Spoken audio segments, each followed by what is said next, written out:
generation, two Prose bros are born, chosen to watch every episode of Buffy and tell you what they think about them.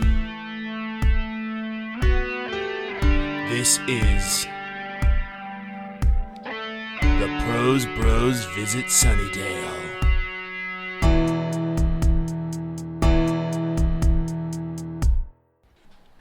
Hello again. This is episode 6 of the Prose Bros Visit Sunnydale. I am Eddie Cruz. I'm Geoff. And we have once again Brandon, and this time Becky is sitting next to him, and they are sharing a microphone. She's going to jump in like his hype man. She's no longer an audience member, but an active participator. Now an active participant.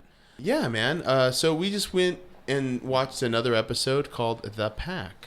I rather enjoyed this episode a lot more when I first saw it, but it's still a good episode. Brandon, Becky, first thoughts. What do you guys think?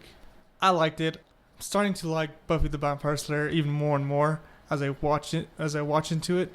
Becky, what do you think about this episode? I like that they bring in like myths from different cultures. So That that's was pretty cool. I think that myth was complete BS, though. Yeah. The whole thing about hyenas I totally saying your think they name. made it up too. That was like bullshit. I think I was the only one that believed it until I asked Geoff, is that for real? And Geoff's like, no, Brandon, it's not real. Honestly, I have no idea. Who would It have might known be. Fuck that it, who cares? Buffy the Vampire Slayer show about vampires would make up fake bullshit? What? Fuck not. Well, let's go over the recap of this episode. Jeffrey, what happened this episode? Okay, so this episode, The Pack, starts out at the zoo. It's a school field trip. You get to see a bunch of bullies teasing random classmates. They end up in a hyena cage. Xander goes to confront them, and then all of a sudden, they get possessed by a hyena. Xander goes around. He starts acting like a dickhead to everybody. He starts laughing at fat kid jokes. He's being really mean to Willow. Buffy is concerned. However, Giles is not. He says, oh, he's just a 16-year-old boy. Says a great line. I don't know if you remember the line in the show. No. I love this coming from Giles. Testosterone is a great equalizer. It turns all men into morons. I do not remember him saying that. That's an awesome line. Yeah, the first time Buffy comes up to him, she's like, oh my God, he's changing. He's wearing different clothes. He's being really mean. She's like, yeah, he's just 16. A lot of Giles' lines are done in such a like monotone delivery that I almost miss the sarcasm sometimes. It's kind of hard sometimes to pick up on his. It's very understated too, even when it's not sarcastic. Incredibly understated jokes. Great line delivery, absolutely. I think, in general. So after that, Giles finally comes around to the idea that, like, oh shit, Buffy was right. He is possessed by a hyena. I forgot how Buffy finds that out. She goes to confront Xander, and then he gets all super rapey. The first of many times an attempted rape happens on Buffy, and it's her best friend Xander, just one of the girls. Ouch, I didn't realize that till right now. It's like, that happens several times. A lot. She almost gets raped. Well, she's the slayer, so she always thwarts the raping, but yeah, she almost gets raped a lot. That's a slayer power. I didn't know if you guys knew that. She's able to thwart rapes. Yeah. You can't rape the slayer, man. Every generation, an unrapeable person is born. Oh, man. Well, she never met Bill Cosby. Oh, man. Or Ben Affleck in Mallrats. Was he a rapist in Mallrats? Date? An maybe? anal rapist, right? I think so. So, in the meantime, the rest of the pack is eating Principal Flutie. Rest in peace, Principal Flutie. Oh, never be nice to Buffy. Never be nice to Buffy. Well, he was a dick. Well, was he, though? In the first episode, he immediately rips up her past, what's it called? Her permanent file. Yeah. And he says, everybody gets a fresh start. He tapes it back together, but he was nice to her, especially compared to Snyder. He's incredibly nice to her. I think he's not really mean, but authoritative in a really dumb way when he forces her to do things, but he's not mean to her. He is incompetent. He's incompetent, but not mean to her. We're talking about the principal who got eaten by the pack. Rest in peace. My whole thing is that I think that there's a theme that whenever somebody's nice to Buffy, and they're not one of the main characters, they die. So, and I think that happens a lot, and I'm going to continue to point that out. You're counting deaths. I'm going to count that. Deaths as well. I'm into it. Sounds super cool. Pretty fun. So, rest of the episode, Buffy and Giles go to meet with the zookeeper, or the hyena keeper. They leave Willow with Xander. The rest of the pack comes, break Xander out. From there on, they're kind of on a tear. They're on the loose until they go back to the zoo, where we realize, the audience realizes in very Scooby-Doo fashion that, oh my god, the zookeeper is behind it all. Yeah, definitely, man. No mask to pull off, but they definitely Scooby the fuck out of this one. I think this is, like, honestly the beginnings of the Scooby-Doo endings.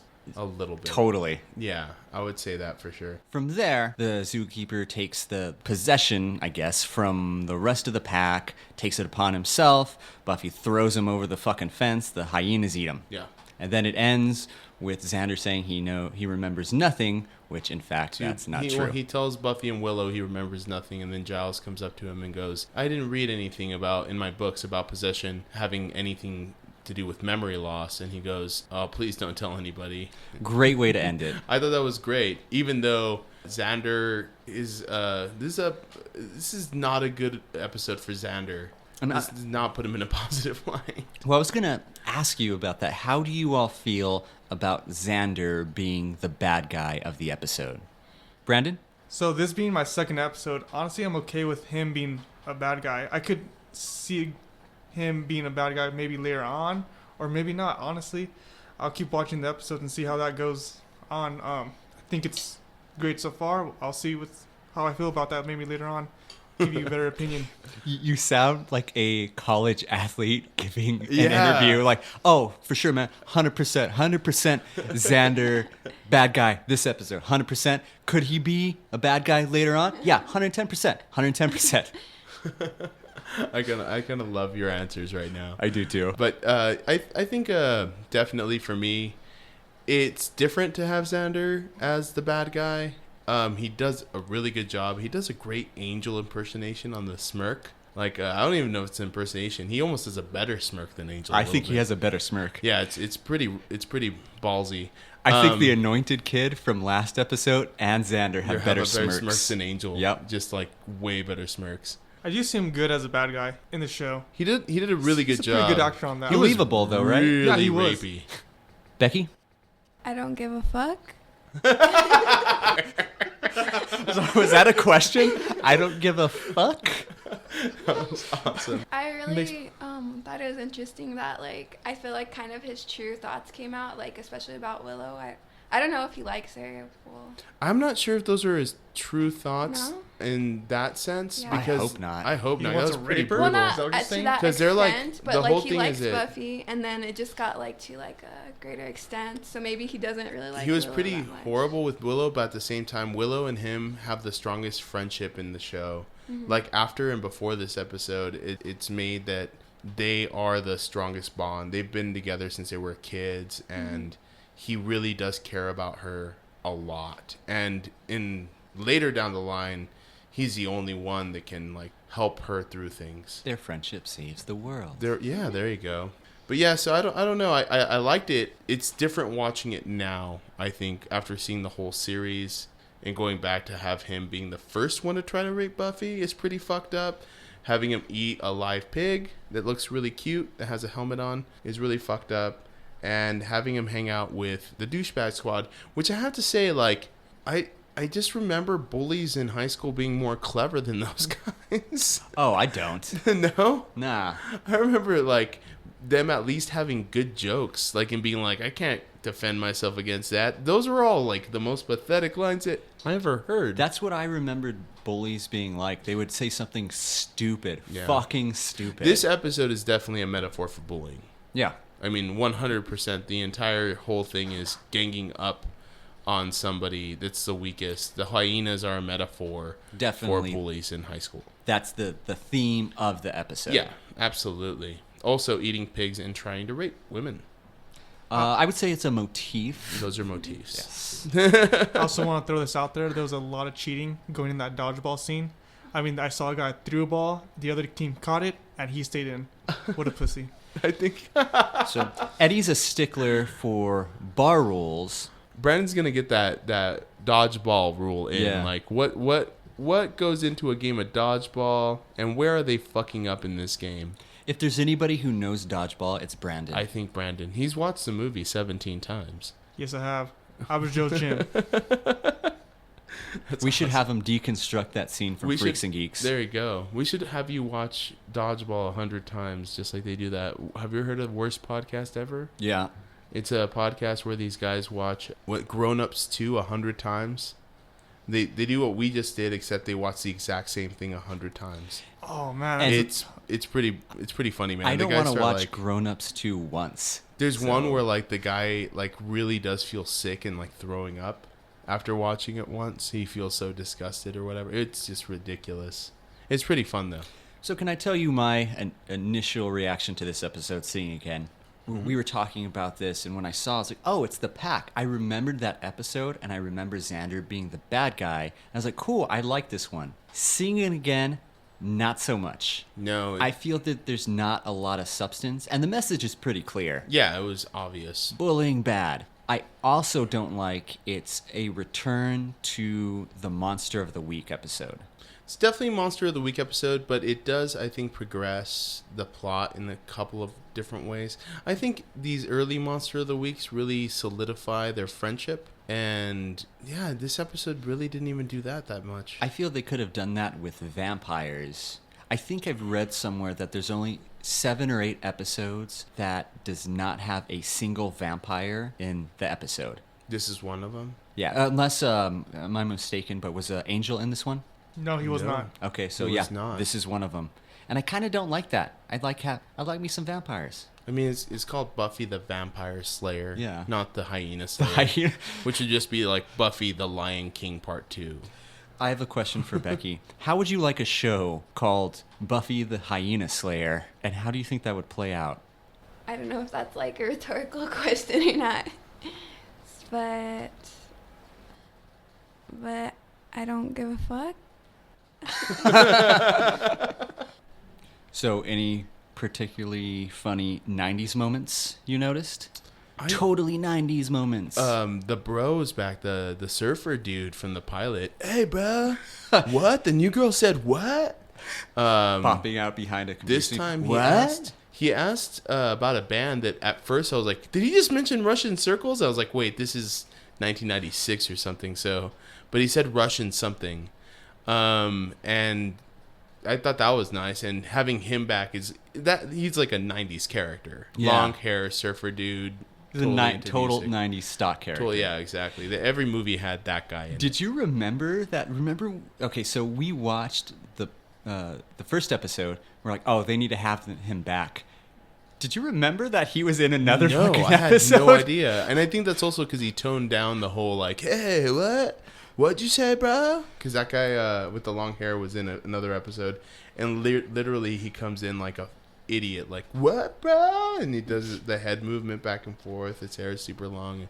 It's really, a really 90s ridiculous. exaggerated Spicoli. Yeah, exactly. Yeah. I mean, I don't even know if it's a 90s Spicoli. It's Spicoli. Yeah, Spicoli is timeless. Basically, Sean Penn comes in with long hair and goes, what, bro? No. So, did you all notice anything that you're like, oh man, this is like so ridiculously 90s? Just the intro. I mean, I think that intro like feels like a Power Rangers type of intro. I would agree with that. Yeah. I that song, I think, props to Geoff, by the way. Our intro song, which we haven't talked about because we don't do outros or intros anymore, for this podcast at least, is great. And Geoff came up with it all by, like, he did all of the music, all of the, oh man, I'm sucking your dick too much. It's okay. No.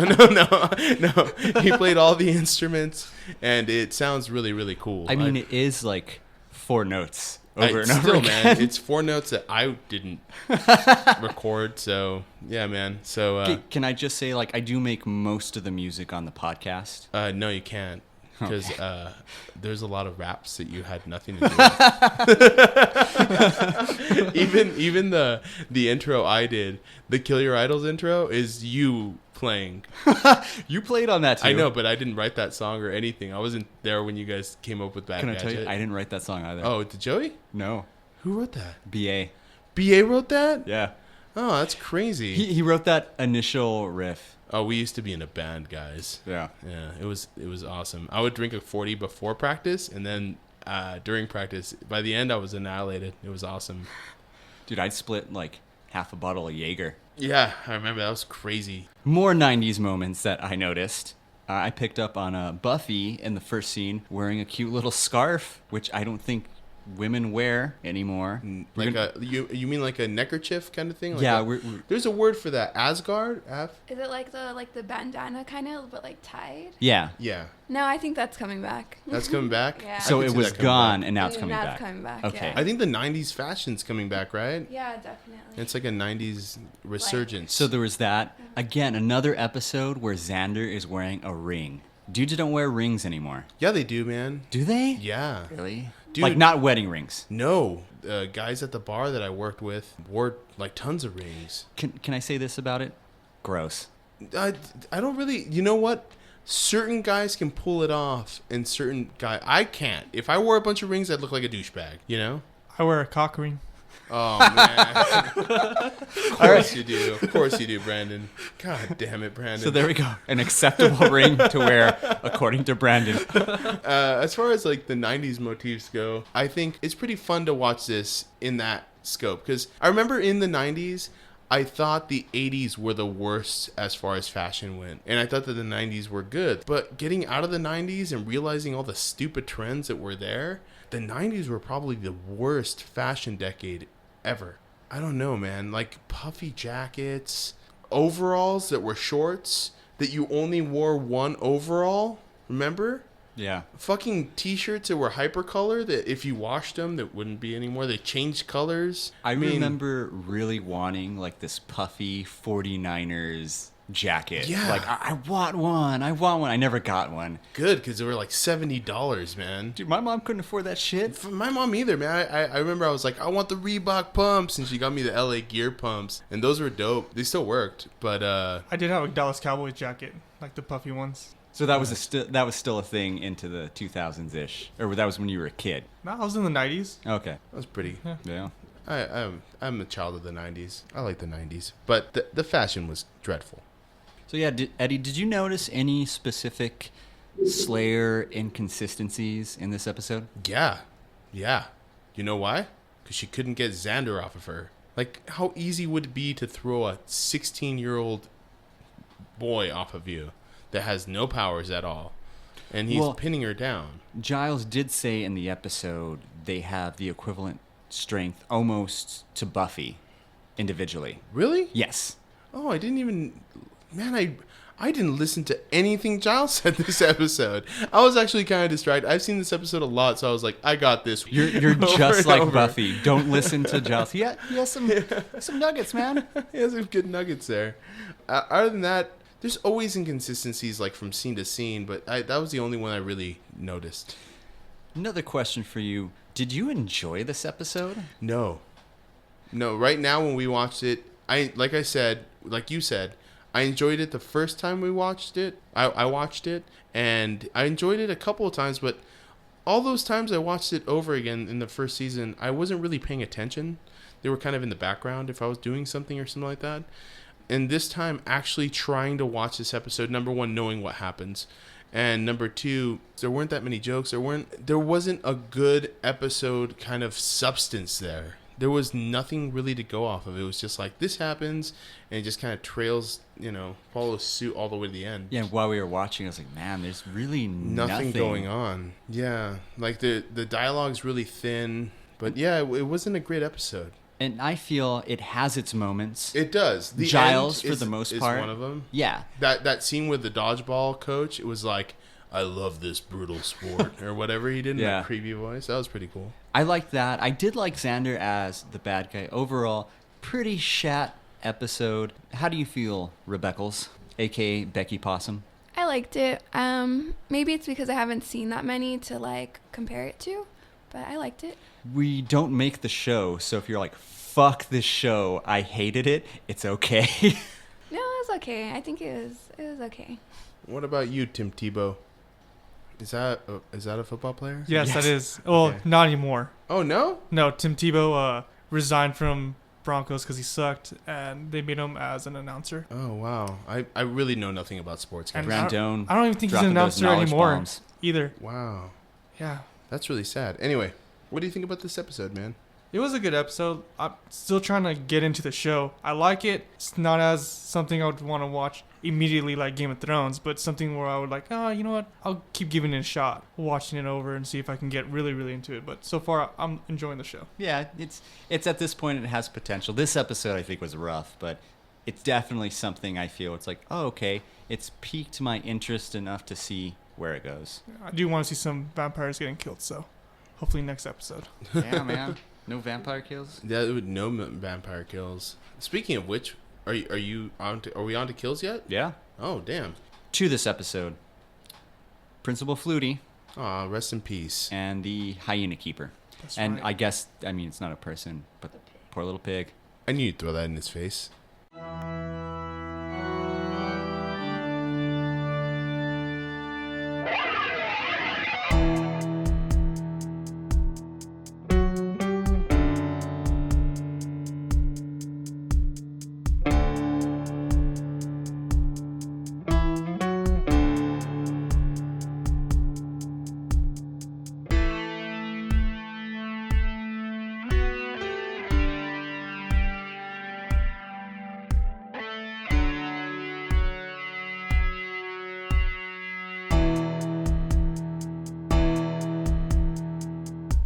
Let's pause real quick. Let's put this in between you guys so you're not reaching. Oh wait, no. All right, how about you guys get up and move your chairs so it's in between you guys? Just know that you have to move up in front of it in order to talk to get heard. And be like an average American male penis length away. 5.5 inches.